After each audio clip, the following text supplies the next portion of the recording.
Ritter all year long, and not once am I recommending him. There was something missing, with the guy, and he did okay, but there was just something missing. And Heineke already looked better last week. People were like, oh, there wasn't that much of an improvement. I thought it was a big improvement. It was his first game. And he didn't have Drake London. That's a big part of their offense, which he should get back this week. And Heineke can move, he can run, he can pass. This is an offense that I feel has been building, and the quarterback play, although I don't think Ritter was terrible, there were just things that just didn't seem right. He didn't seem to come through at the opportune time. And I think this offense is going to get a bump. Okay? I think they're really coming together, and they're making, a decision to put Ritter on the bench. He wasn't awful. There was something missing. And usually when they make a quarterback change this late in the season, when a team still has a potential chance of making the playoffs, usually it sticks. So this could be, and this guy's a wily, veteran. He can definitely do well. So I would put him on your team. And their kicker, I've been saying Koo for 3 weeks now. I don't know if you're listening to the podcast, but I said this team moves the ball, but they can't get into the end zone. And does Koo ever miss from 50 yards? I mean, the guy is so consistent. And now I think they're going to get a bump. I think he's going to give you double digits. If he's available, please put him on your team. As far as defenses, I really like the way the Steelers look against these younger quarterbacks like Levis. Now they have Love this week. And something just doesn't seem right about Love. And the Steelers know it. And they're going to be coming. And yeah, the secondary, so on and so forth. But I saw them last week, and it's like a confidence thing. I understand Love's new, and it takes time. It's a confidence thing, like Zach Wilson's confidence thing. This guy, I'd like to see Trevor Siemian, get a chance. It's a wily vet. But, and he's just not getting a chance. But I thought Zach Wilson looked pretty bad last week. Fumbling the game away, and, when quarterbacks start fumbling the ball and getting sacked 8 times, it's just not good. That means they're holding the ball too long, and they're trying to do too much, and he fumbles twice. It's just terrible. But anyway, back to the Steelers defense. They just have.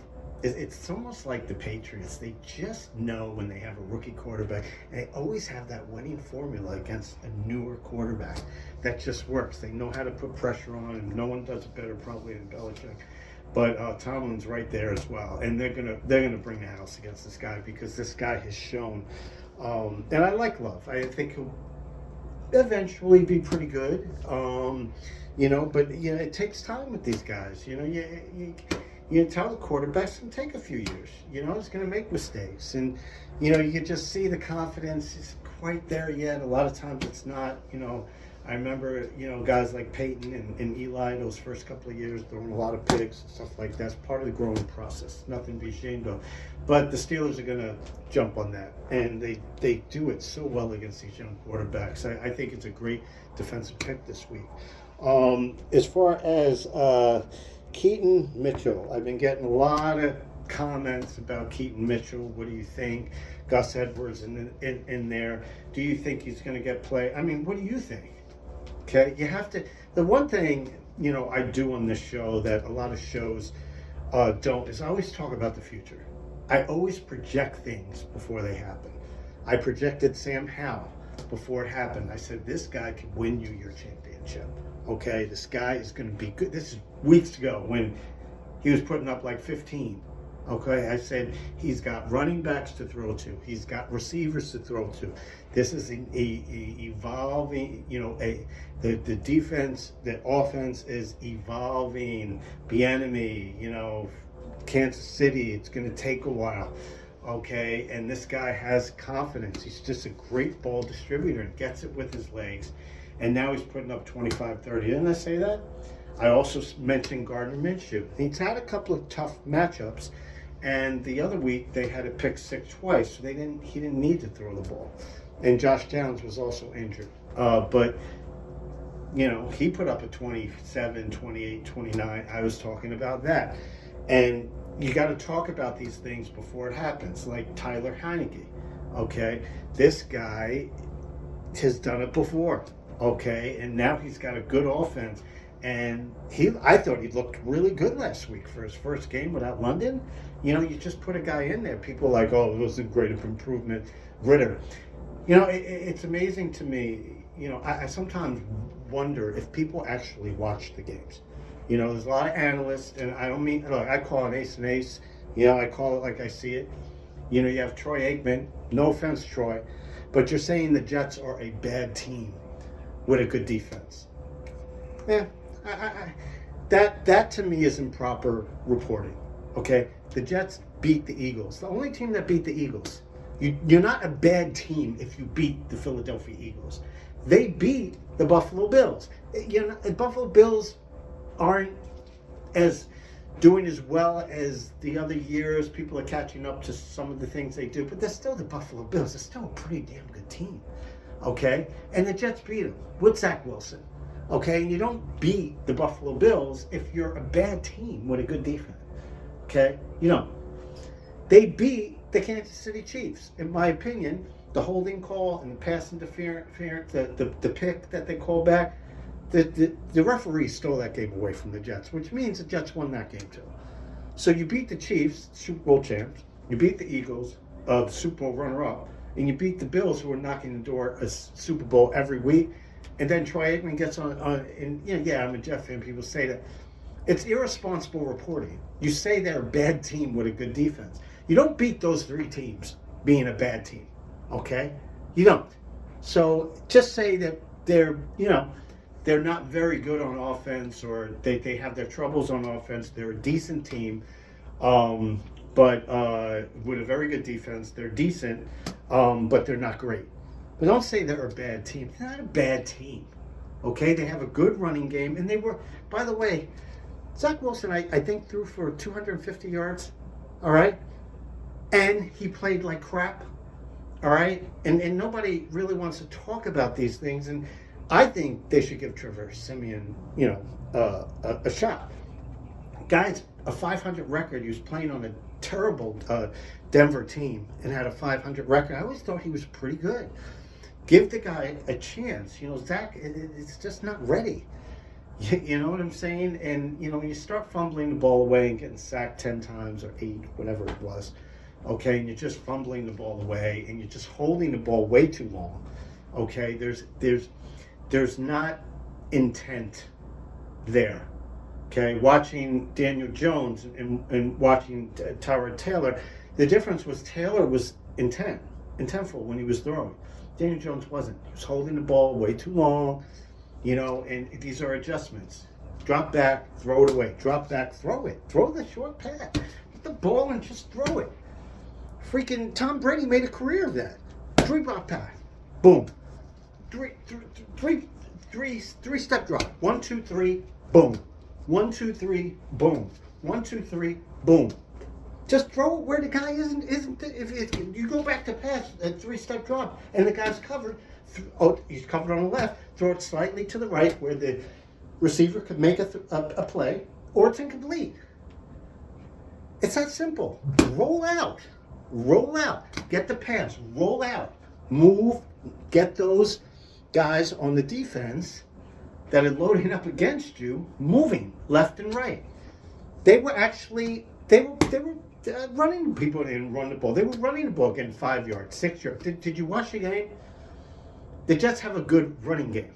Okay, they couldn't get going because they gave up a special teams play. The guy ran it back, and then 2 fumbles, which were scores, and they're down 21-0. And now Zach Wilson's forced to throw the ball, and that's not the Jets game. That's what happened. And I'm not one to support Zach Wilson. I thought he played pretty bad, but you're not putting him in a position to succeed. He's not that kind of quarterback. So, I mean, say they're a bad team, it's irresponsible reporting. Not a bad team. You don't beat the Chiefs that you should beat the Chiefs. You don't beat the Eagles. You don't beat the Bills being a bad team. Come on. That's unintelligent reporting. All right? I would like to see them make a switch. But anyway, I think the switch is going to stick in Atlanta, and I really like them, you know, doing what they're doing in Atlanta. And I think Atlanta's coming on. And they made a switch for a reason. They're not going back to Ritter. Okay, nobody wants it. I read all the comments, stuff like that. But, this guy, Keaton Mitchell, people asking me, do you think he's worth picking up? Well, let's talk about the future. I don't see Gus Edwards ripping off 60-yard plays. I don't see Gus Edwards ripping off 45-yard plays. And this guy did it in the same game with limited carries. If you're a coach, do you sit there and say, we have Gus Edwards, gets about 4 or 5 yards a carry, and he does a pretty good job there, get 80 yards. This guy rips off a 60-yard play, and then he rips off a 45. Gus Edwards isn't doing that. If you're a coach, I'm Coach Harbaugh, and we got to reward this guy. This guy ripped off those 2 runs. We got to give him more carries. We've got to reward that kind of behavior, okay? That's what I'm doing. Let Gus Edwards know this guy's going to get carries, man. He's ripping off 60-40. You're not. You play, I remember, you play to win the game, okay? You play to win the game. And, that's pretty much, what's going on there. People ask me about the Raiders.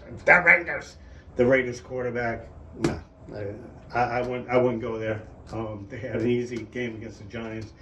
But I really like this guy, really like this guy, Keaton Mitchell. Got to look up his name because he knew guy to the block. But, the guy, they're going to run the ball. They like to play defense. They like to run the ball. And, and what about a stash? What if something happens to Gus Edwards? He's gotten injured before. You have a nice guy sitting there that if anything happens, or if Gus Edwards really isn't producing and this guy rips off another run or two, they may just kind of flip it to him, give him more carries. Okay, so I kind of see that happening. As far as receivers are concerned, it's real easy. No Brown, Tank Dell, any receiver on the Texans. The guy throws for 500 yards. What this guy Stroud is doing, clearly the number 1 quarterback over Young, who's kind of imploding. But, again, it's rookie. Got to give this guy a break. Need time to develop. But not C.J. Stroud. The guy has like 4 game-winning drives. And one of those game-winning drives, I think Atlanta came back or won the game at the end. But he had a game-winning drive. There out of 9 games, game-winning drives, percentage through the roof, barely throwing interceptions, completion rate through the roof. This guy's making clutch plays. I'll tell you, I really like either Noah Brown, Tank Dell, and you have to read the local newspapers. Okay, a lot of people don't. Every day, I go through all the local newspapers of every team, and they're talking about the special relationship that Tank Dell and C.J. Stroud have. And that they are inseparable, and they have this wonderful relationship. Those are the things you got to pay attention to. If they like each other, okay, and they enjoy each other's company, and they have a special bond, and you also have to pay attention to certain things. Not how many people play fantasy football. They look at you got to watch the games. By the way, tape them. Don't watch every game, but one week say I'm going to watch Baltimore. I'm going to watch, Tennessee. I'm going to take time, not just watching your local team, but each week familiar. Because when you watch the game, you get an understanding that it's like the perfect cheat sheet for fantasy football. You understand the way a team likes to play football. Watching highlights or red zone, you're just watching scoring drives. Watching Green Bay, you would think, Green Bay, Jordan Love, maybe as a quarterback. Not really. Now if you watch the games, they're trying to push, they're trying to throw shorter and shorter passes. They're not airing the ball out. They're trying to play smash mouth football, run the ball on defense. And it looks like they're getting more and more conservative with their air attack over and over and over. And look, if you watch the games, something's not right with Jordan Love. Okay, no offense. I think he'll be a good quarterback. Again, got to give these guys time, man. I like Jordan Love, but something didn't seem right. Didn't seem right with Ritter. And how you realize that is by watching the game. Okay, you got to watch the quarterback, his body language, those kind of things. But when quarterbacks start throwing, when you watch a game and they start throwing to Jahan Dotson for a game-winning catch, where Sam Howell, who I talked about for weeks and weeks and weeks, it's amazing he's still available on some waiver wires, but when he throws a play, a 40 or 50 yarder to Dotson at the end of the game, that isn't just a 40 or 50 yarder that you look at. He did it to win the game. Okay, he did it at the end. It was a clutch play at the end of the game. That basically tells a quarterback, that tells the team, tells the coach, this is a go-to guy at the end of the game. Okay, he wants to reward that kind of behavior, right? The coach, because this guy made a game-winning catch. Sam Howell's like, man, I threw it to this guy right at the end of the game-winning guy. I can rely on this game. It starts building that thing. The fans get behind it. The players get behind it. Okay, they start blocking because they know that's a secret weapon. This guy came up with a big catch. All right, the coach sees it, the quarterback sees it. And Dotson, again, predicting the future. He gets 5 or 6 catches a game. Just I play him. Rivera tends to spread it out. Something is brewing, though, with Dotson. You see it happening. Something, and it's small increments. Each week, you're like, this guy's getting a little hotter. This guy's getting a little hotter. Now they're throwing to him at the end of the game. Now it's game-winning catches. These things are exponential. And that is what leads to something going. And Scary Terry, this guy gets injured quite a bit. Dotson could be the number one. All right, so these are the things, and that is an evolving offense. Okay, Bieniemy, evolving offense. Okay, it seems like it's getting bigger and bigger and grander, and these are the things you got to see. I always talk about the future. Okay, Tank Dell, evolving offense. Houston, it just seems like they're getting bigger and bigger. But now, the difference with Tank Dell is, he gets 4 or 5 catches. Should I have him on your team? Yeah, you should pick him up on your team. Same with Noah Brown. Okay, but the thing with Tank Dell is Tank Dell caught a game winner. Okay, and it's not the first time he's done it. And so it's not just when that guys are catching balls, it's when they're catching balls. How? Was it a clutch catch? Was it a game-winning catch? Those are the things that become exponential because these are the guys that you rely on at the end of the game. And a lot of times, they say Tank Dell's a rookie, you know what I'm saying? What can he do? Now he's catching. Now we trust Stroud throwing that pass at the end of the game, over the middle, 30, 40, whatever yards to Tank Dell. Now we trust Tank Dell in that position being a rookie. Teams are learning. But again, these things are just not nominal. These things happen. They happen and you say, uh-oh, now they're throwing to Tank Dell at the end of the game? Really? Not Nico Collins, not Noah Brown, not. They're going to him. He's the go-to guy. And you start to sit there and even, they're throwing to Terry at the end of the game in Washington. They're throwing to Dotson. Okay, when the game's on the line. And you have to notice these things and say, this could actually turn into something. This could start turning into something special. Because now they're starting to see what Dotson really can do, what Tank Dell can really do. And that becomes exponential. Coaches see it. Coaches love to reward good play. One of the biggest motivators in the National Football League is when someone does really, really well, okay, and you have a Keaton Mitchell, okay, rip off a 60 and 40. You know what they say in the closed meetings with these coaches? We got to get this guy. We got to get this guy more plays. Gus Edwards isn't ripping off. This guy had 9 carries for 140, 50 yards. We got to reward this guy. And it says to Gus Edwards, you got to step up your game if you start giving him more carries. You don't have to say anything. You just start giving him more carries. So, boy, I better start running hard. It's the easiest way to motivate somebody. Okay? So these are the things that you have to start to pay attention to. Offenses that are evolving. A lot of people worried about Dak Prescott. I kept saying all year long, he's Dak Prescott. He's Dak Prescott. He's going to put up 30. He's going to put up 25, 30 every week. People are like, nah, he's only going to put up 15, 20. I'm like, no, this is evolving offense. They're going full West Coast offense. This guy gets hot the second half of the year. It's had some tough matchups. The team just had some issues getting going, but you see him getting going. He's putting up 25, 30. I told everyone that was going to happen. Okay, I told everyone to draft him. Okay, because now he's really, really hot. And, frankly, he won. He looked like the best player on the field. I know Hurts got hurt during that game, but he looked like the best player on the field. Okay, by far.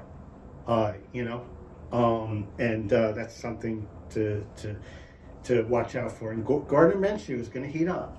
Okay, it's 2 pick sixes. You don't need to throw the ball. Got to get Josh Downs, back healthy. But watch out for that guy. I've seen it happen before. I've seen that guy get hot before. He's streaky. Watch out. They got some easy games coming up. They have some hard, but then some easy. Something to look out for. Okay. And as far as defenses, there's something not right with Green Bay Packers and the offense. They're playing conservative. They're playing careful. That's what Aaron Rodgers didn't like. He liked that West Coast offense. Open it up. They're playing ball control, and something just doesn't say that. I like Jordan Love. I think he's going to be a really good quarterback eventually. But these are growing pains. And the Steelers do it better than anyone. They saw them last week with Levis. They do better than anyone. And something to watch out for. That's a good defense to play this week. And cool defense, you got it wrapped up. I'm Dean Curry, Fantasy Football. So have yourself a wonderful day.